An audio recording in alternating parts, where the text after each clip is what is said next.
Salut à tous, j'espère que vous allez bien. Aujourd'hui, on se retrouve pour une vidéo, on va pas faire une peinture en direct ensemble, je vais juste essayer de vous donner un petit conseil qui moi m'a beaucoup aidé à progresser en peinture à partir du moment où je l'ai découvert. Du coup, je vais essayer de vous faire gagner un petit peu de temps en vous le donnant directement comme ça. En fait, c'est que quand vous faites une peinture en entier comme ça du premier coup, il y a beaucoup de choses à prendre en compte. Un peu comme je vous l'expliquais pour la grisaille de la peinture juste derrière moi. Il faut faire attention du coup aux formes, à la perspective, il faut faire attention au contraste entre les différentes zones, à bien placer la lumière, l'ambiance de votre peinture, à gérer l'harmonie des couleurs, le mélange des couleurs, à faire les bonnes couleurs aux bons endroits pour le contraste, les valeurs complémentaires, etc. Donc il y a vraiment énormément de choses à prendre en compte. Et parmi tout ça, en fait, il y a certaines choses qui sont un petit peu secondaires et d'autres qui sont vraiment très importantes. Notamment, il y en a une qui pour moi peut vraiment transformer votre peinture ou bien complètement la gâcher et faire quelque chose de beaucoup moins joli, c'est au niveau du mélange des couleurs. Quel que soit votre style de peinture, que ce soit plutôt réaliste, abstrait, impressionniste, que vous fassiez du portrait ou du paysage, vous aurez à faire des mélanges de couleurs et ça va définir en fait les contrastes que vous allez réussir à faire, ça va définir votre perspective atmosphérique, ça va définir l'ambiance de votre peinture, etc. Et du coup, il faut vraiment faire très attention. En fait, c'est un point clé qui peut soit faire que votre peinture va être très belle, soit complètement la gâcher parce qu'il n'y aura aucun intérêt dedans. N'hésitez pas à liker la vidéo et à vous abonner. Et puis juste en dessous, le premier lien de la description, c'est les séances de conseils personnalisés. Si jamais ça vous intéresse d'avoir un retour personnalisé sur vos peintures, voilà, la première séance d'essai est gratuite, donc n'hésitez pas à vous inscrire. Donc sans plus attendre, on va voir pourquoi le mélange des couleurs et l'harmonie des couleurs qui en découle est si important. Et puis après, je vais vous donner quelques conseils pour pouvoir le travailler concrètement.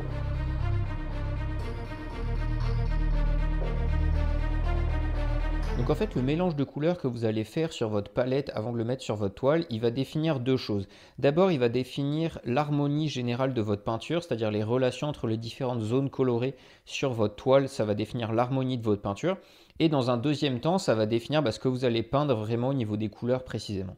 Si vous n'êtes pas encore un pro des mélanges de couleurs, que vous êtes un peu débutant ou que ce n'est pas vraiment votre point fort, le gros problème, ça va être que sur l'harmonie des couleurs, si vous commencez à voir des objets avec des couleurs un peu dissonantes comme ça, en fait, ça va vraiment sauter aux yeux. Même quelqu'un de pas du tout averti, l'œil humain est habitué à voir une harmonie des couleurs exactement comme dans la nature, en fait, avec des tons assez proches les uns les autres, des couleurs harmonieuses sans quelque chose qui détonne complètement. Et du coup, dans votre peinture, si c'est le cas, s'il y a quelque chose qui ressort trop, qui n'est pas d'une couleur qu'il faut, qui va être trop vert fluo, par exemple pour un arbre ou un soleil, de coucher de soleil qui va être trop rouge par rapport à ce qui devrait être, et bien en fait ça va ressortir tout de suite et ça va faire une ambiance un petit peu bizarre, ça va même déranger au regard en fait. Et justement en parlant de l'ambiance de votre peinture, avec quelque chose de dissonant au niveau de l'harmonie des couleurs, vous n'arriverez pas du tout à créer la bonne ambiance, que ce soit plutôt une ambiance coucher de soleil comme on peut avoir un peu ici, plutôt une ambiance froide, plutôt une ambiance brumeuse, etc. En fait, si dans l'ambiance que vous essayez de faire, il y a un objet qui sort de ce cadre-là qui est trop d'une couleur flash ou bien qui détonne par rapport au reste,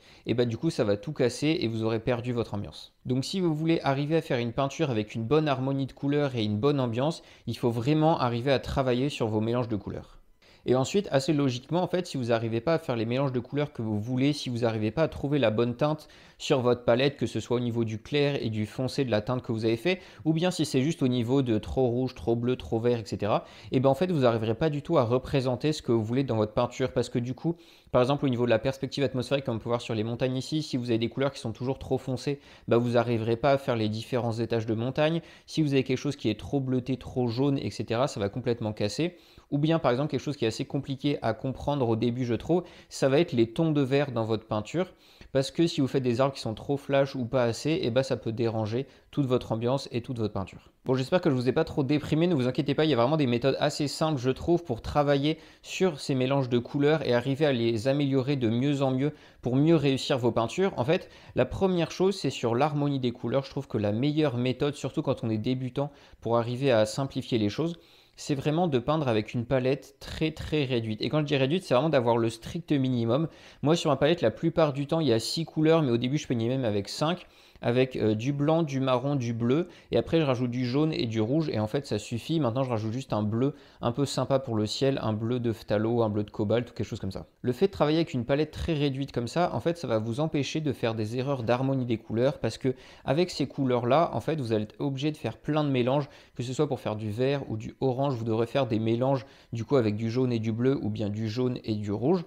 Et en fait, le fait d'avoir que des couleurs comme ça qui vont être communes entre tous les mélanges, ça va vous faire des mélanges qui vont sembler sur la toile assez proches et garder en fait l'harmonie générale parce que du coup, quelle que soit la zone de votre peinture, vous aurez le même jaune, le même rouge, le même bleu à tous les endroits. C'est ce que vous pouvez voir sur la peinture juste derrière moi ici, où il y a des zones qui vont être jaune, rouge, orange, bleu. Et en fait, comme j'ai fait tout ça avec les mêmes couleurs, et bah ça semble aller ensemble. En fait, ça fait quelque chose d'harmonieux à la fin. Alors que si vous faites quelque chose avec des tubes de peinture qui sont vraiment jaune, rouge, vert différents, vous aurez sans doute quelque chose qui va un peu trop détonner, qui va faire trop flash, ou qui les couleurs vont pas sembler aller ensemble en fait. Et du coup, comme ça va pas faire naturel, ça va déranger le regard. Un autre très bon moyen d'avoir une belle harmonie des couleurs, c'est de faire des glacis d'ensemble quasiment sur toute votre peinture.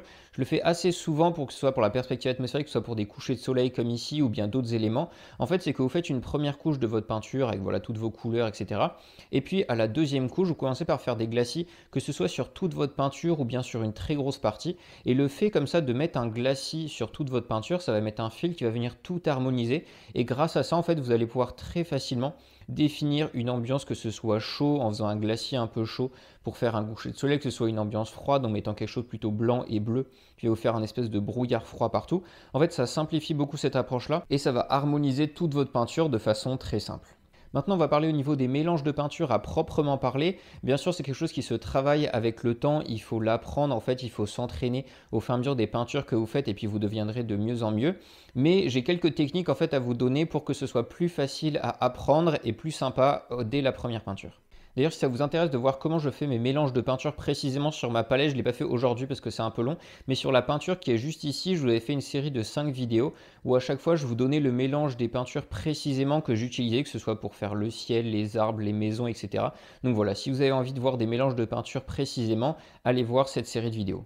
Quelque chose que je fais quasiment systématiquement quand je fais mes mélanges de peinture comme ça pour une peinture comme ça ou quel que soit ce que je suis en train de faire, c'est de simplement commencer par mettre sur ma palette la couleur principale du mélange. En fait, quand vous faites un mélange, là vous pouvez le voir sur la peinture, il y a des zones qui vont être plutôt bleues, des zones jaunes, des zones marron, des zones beige sur la tête du personnage. Et du coup, à chaque fois, il y a une couleur qui prime dans votre mélange. Si c'est ici pour le ciel, bah, je vais commencer par mettre du bleu. Si c'est pour la zone du soleil ici, je vais commencer par mettre du blanc parce que c'est quelque chose de très clair. Si c'est pour faire le personnage, bah, du coup je vais commencer par mettre du marron parce que tout est en ton de marron. Le fait de commencer par la couleur primordiale, ça vous permet d'avoir une base pour votre mélange. Ensuite, une fois que vous avez la couleur primordiale, vous allez essayer d'avoir la bonne valeur, c'est-à-dire rajouter un petit peu de blanc dedans si elle est claire.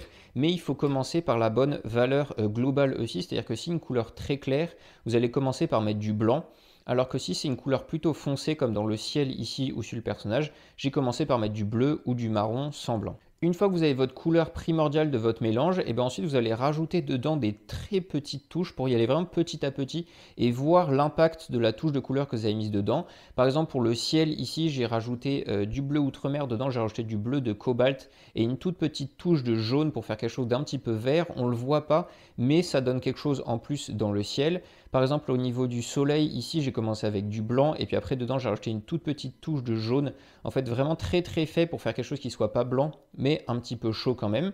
Et puis ensuite sur le personnage, bah, du coup je commence du marron et puis dedans je vais rajouter un petit peu de bleu pour le désaturer, un peu de blanc par endroit, mais voilà, tout par petites touches au fur et à mesure.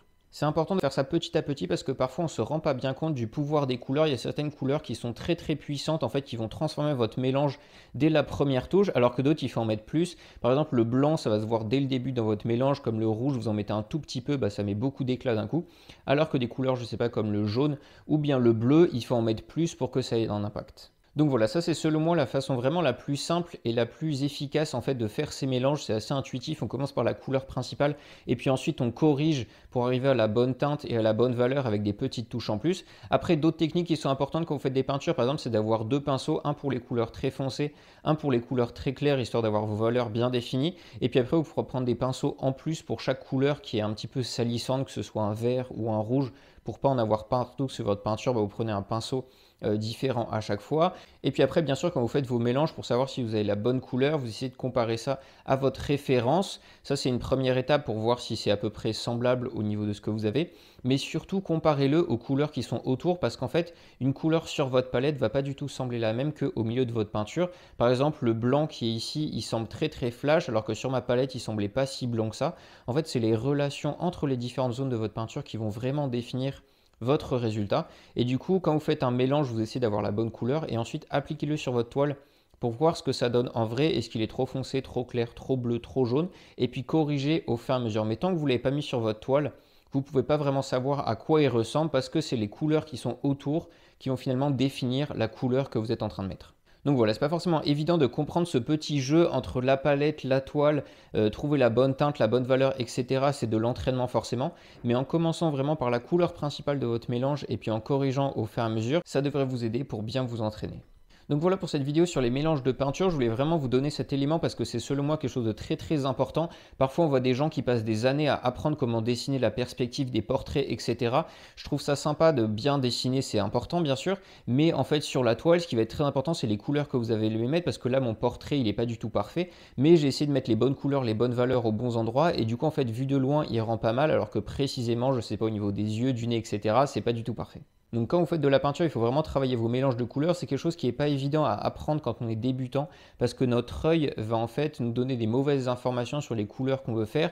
Quand on va voir un élément vert sur une photo, on va essayer de prendre du vert quasiment pur sur notre palette, ce qui est quelque chose de beaucoup trop flash. En fait, quand on regarde la nature, les couleurs sont très très désaturées, très proches les unes des autres. Il faut vraiment jouer sur la finesse et la subtilité en fait pour avoir quelque chose de réaliste.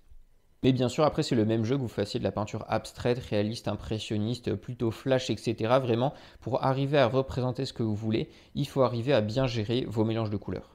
Donc voilà, j'espère que ces quelques conseils vous aideront à progresser dans votre apprentissage artistique et vous aideront à mieux gérer vos prochaines peintures. En attendant, portez-vous bien, peignez bien et à la prochaine.